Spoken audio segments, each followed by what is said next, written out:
الخميس الماضي كان الخميس من شهر نوفمبر، فكان هو اليوم العالمي للفلسفة، فنحن امتداد لفعاليات اليوم العالمي للفلسفة. السؤال المهم، ما هي الفلسفة؟ إيش هي الفلسفة؟ طبعاً الفلسفة اخترعوها الإغريق، فالفلسفة يعني في كل لغات العالم فلسفة، في الهندية فلسفة، باختلاف طريقة نطقها، في الصينية، في اليابانية، باختلاف طريقة النطق اسمها فلسفة. الفلسفة عبارة عن كلمتين في الإغريقية، فيلو وصوفيا. فيلو بمعنى محبة، وصوفيا بمعنى الحكمة. لكن السؤال الذي أتعب الفلاسفة، ما هي الحكمة؟ هي محبة الحكمة، لكن ما هي الحكمة؟ فنستطيع القول أن معنى الفلسفة لها معاني. هو أبو الفلسفة. بداية حابة أشكر جميعا حضوركم، شخص أشكر لكم وجودكم. حابة أشكر الحاضرين والحاضرين خلف الشاشات في منصة إكس. أخص بالذكر أمي حبيبتي، الله يعطيها العافية، شكرا لوجودك، شكرا لدعمك.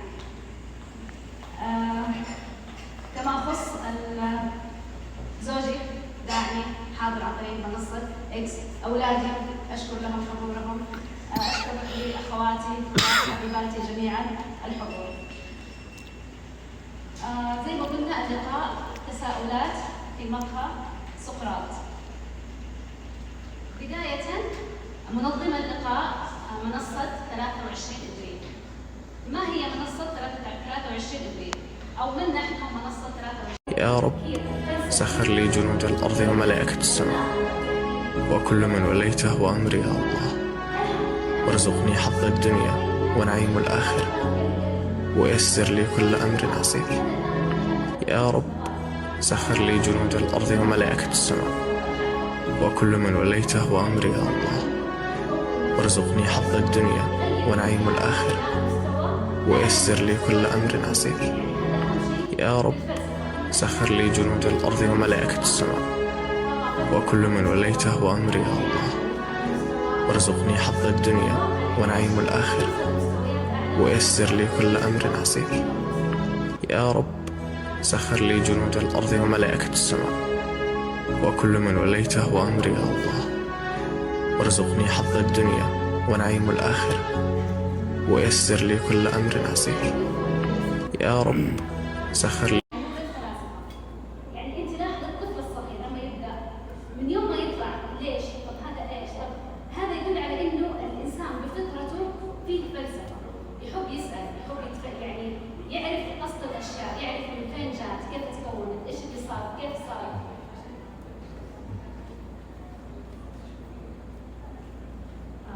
بس مداخلة على لما قلت إنه الطفل دائما يسأل ليش وكيف، يمكن عشان كذا سقراط قال حكمة إن التساؤل بداية الحكمة. طول ما أنت تسأل وتستغرب أشياء تعتبر بديهيات، هي هذه بداية الحكمة. دائما الفلاسفة يقولوا إحنا أكثر الأشياء نتعلمها من الأطفال أكثر من الكبار، لأن الطفل يسأل عن كل شيء، يعني كل شيء بالنسبة له في الحياة واو، كل شيء في الحياة غريب، كل شيء يبغى يتعلم منه. لكن الكبار غالبا يقول لك لا مستحيل، لا ما يصير، اسال عن هذا صعبه، لكن الاطفال يسالوا عن اشياء بسيطه. الفيلسوف يسال يشك في كل معلومه، لما يجي يقول له شخص عن معلومه معينه يشك فيها الين ما يتاكد منها بتفكيره وبثقافته.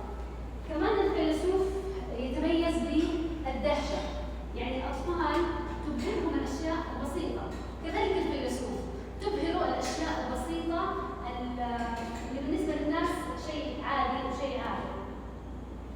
كمان الفيلسوف يهتم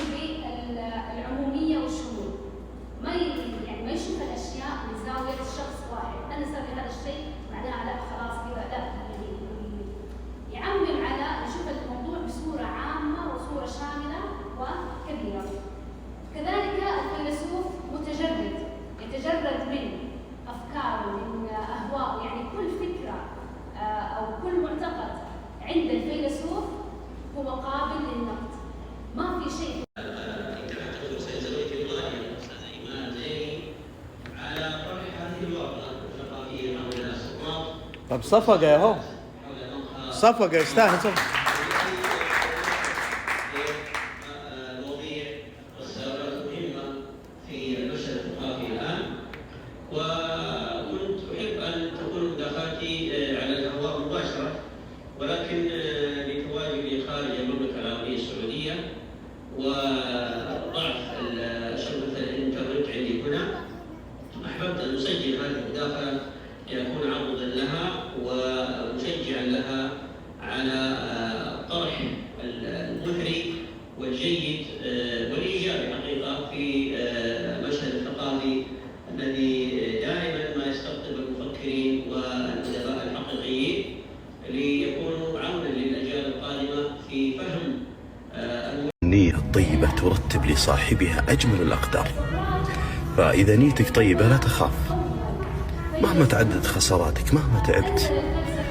النية الطيبة منتصرة ولو بعد حين، تبقى النوايا الطيبة زينة النفس لو الزمان بحد ذاتها أناني.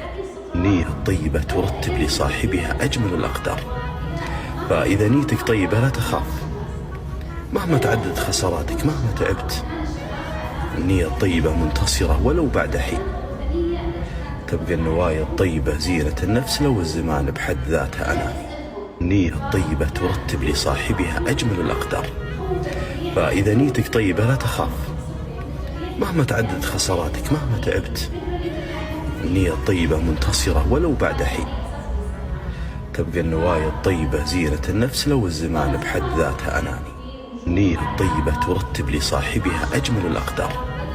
يعني انت اخذت فكره معينه، اخذت عنها وجهه نظر معين وما غيرت نظرك في الموضوع، يعني اخذتها من زاويه واحده، فانت خلاص اخذت الزاويه دي ثبتها صارت سجنا، فانت ما قدرت تلقى طريقه ثانيه انك تغير التفكير.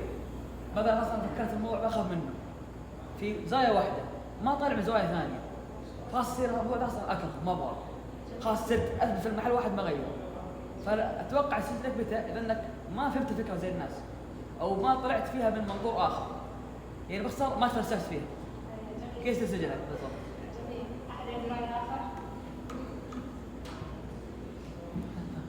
أنا رح أناقشها من وجهة نظر المجتمعية، مش كل فرد لوحده. يعني المجتمعات أحيانا تؤمن بفكرة وتسيطر عليه الفكرة لدرجة أن هذا المجتمع يعيش حديث محرمات هي أصلا غير محرمة أو أشياء عيب أو إنها من تقاليد، مجرد الفكرة منتشرة. الفكرة حبيسة. متى تتحرر؟ عندما نطلقها، نناقش الناس فيها،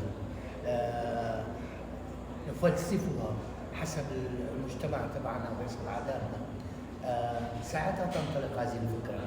مثل الشاعر وقت بيكون براسه فكرة قصيدة وقت بيجسدها على الورق وبيكتبها أصبحت الفكرة حرة طريقة، لا تعتبر هي حبيسة.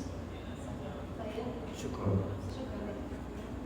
مين حابب يتكلم عن هذا؟ أعتقد إنه كل فكرة هي سجن، إنه إحنا الفكرة اللي نفكر فيها هي سجننا إحنا، سجن نظرتنا تجاه الموضوع.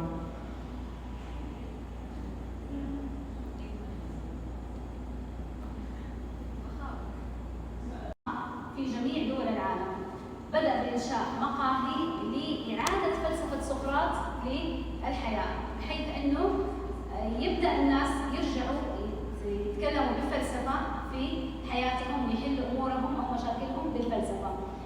طبعاً لتنشئ مقهى سقراط وعندهم موقع، تدخل على الموقع وتشوف هل يوجد في دولتك أو مدينتك مقهى لسقراط وتبدأ في إنشاؤه. طبعاً في مقهى سقراط أي سؤال هو وارد وأي سؤال هو مسموح أن يطرح في مقهى سقراط، مهما كان السؤال بسيط أو مهما كان السؤال صعب يطرح في مقهى سقراط. يناقش فيه الأسئلة، الافتراضات التي بنيت عليها الأسئلة، المفاهيم، الاختلاف، وجهات النظر، جميع الموجودين يشاركون قدر الإمكان وجودا في المقهى. أشكر 23 إبريل ومتابعة 23 إبريل في حساباتنا على المنصة على جميع وسائل التواصل الاجتماعي. إن شاء الله تلاقوا إن قررنا إقامة مقهى سقراط فستجدون الأخبار في 23 إبريل. أشكر مقهى. إن قررنا؟ لا. أنت بتتكلم عن الفلسفة وتقولين أنا نخرج بأشياء جديدة ثم تقولي إن قررنا؟ لا، قررنا إن شاء الله. إن شاء الله نتواصل مع كريستوفر فيليبس ونشوف إيش هي الشروط، وإن شاء الله بإذن الله نقيم مقهى سقراط في المدينة صفقة.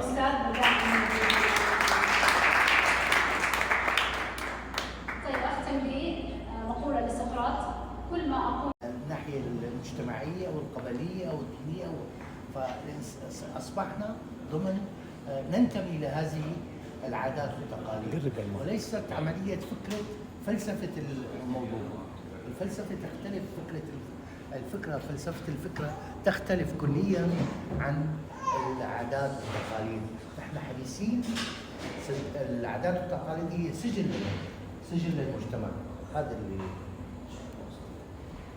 يعني أنا من وجهة نظري وما أؤمن به إنه طالما الفكرة أو التصرف اللي أنا بسويه ما يخالف قرآن ما يخالف سنة فأنا أسويه وأنا مرتاحة، لأنه أهم يعني مجالات إحنا ناخذ منهم أو يعني نقتدي فيهم مضطرين نتبع تعاليمهم بدون فلسفة القرآن والسنة. أما غير كذا عادات المجتمع، أفكار أهلنا، أفكار مجتمعنا، إحنا ما سقراط كان يقول أكثر ما أعرفه هو أنني لا أعرف. إذا سقراط كان ينزل إلى العامة يسألهم ليس من أجل أن يختبر معلوماتهم، يسألهم ليتعلم منهم. فهذا يعني يميز الفيلسوف إنه يسأل الأشخاص ليتعلم ويعرف منهم.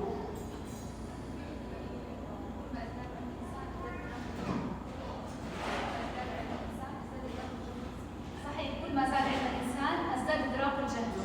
يعني في مقولة بس ماني فكرتها مضبوط، إنه كل ما يظل العالم عالم ما ظن أنه جاهل، فمتى يعني شاف نفسه إنه هو عالم فهنا قد أصيب بالجهل.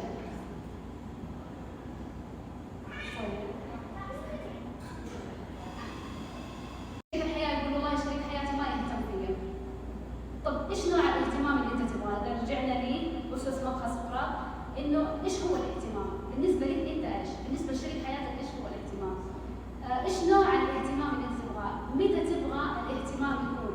لما تفكر فيه طبعا تخصص تنمية الإرشاد الأسري، فأنا يعني أميل لهذا الاتجاه في حل المشكلات في الحياة الزوجية. لما تفكر في المشكلة وفي أسبابها وفي معانيها تكتشف إنه لا، فيها نقاط التقاء، لكن المشكلة في التزمن أو التمسك في الفكرة.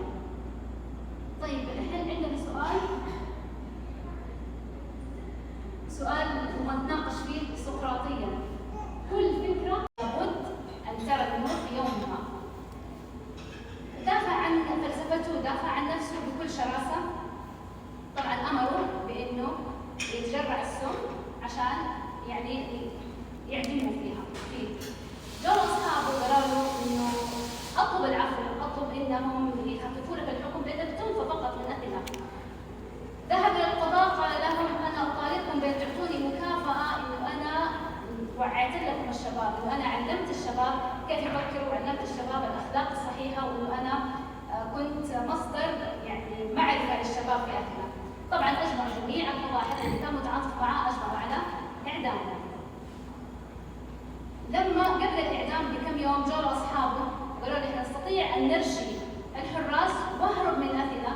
رفض، قال أنا إذا خرجت من أثينا ما راح أقدر أنشر الفلسفة وما راح يكون لي بهذه العبارة: كل ما أقوم به هو محاولة إقناعكم صغار المستقبل أن تجعلوا تهذيب أرواحكم أول وأعظم اهتماماتكم. شكرا لكم.